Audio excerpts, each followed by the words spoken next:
Hello MEYLE friends! Today I would like to give you some tips on how to properly install a truck cabin tilt pump.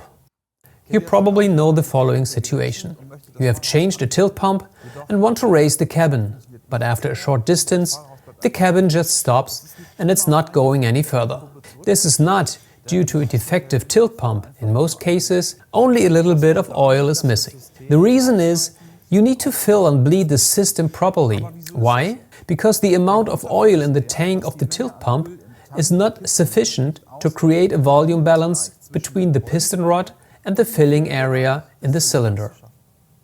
For this reason, we have created a cutting sample for you to show what exactly happens. Here you can see the piston rod and the area in which the oil has to push the piston rod into its end position. However, the fill quantity of oil in the tilt pump is not sufficient to fill the area with oil where the piston rod was previously located. This action is called creating a volume compensation.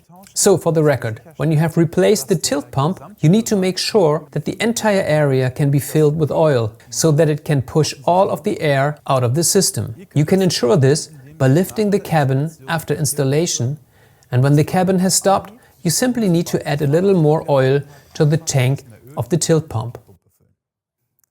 Then just keep pumping and repeat until the cabin has reached its end position. Now lower the cabin again, and there should be enough oil in the cycle to be able to lift the cabin at any time. It is best to repeat this a few more times, so that no air remains in the system, and finally, with the cabin folded back, fill the oil level to a few millimeters below the edge of the filler opening.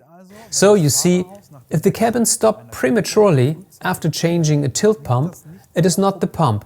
Mostly, only a little bit of oil is missing. If you have any questions, please let us know or visit us on our MEYLE homepage. Have a safe ride and see you next time.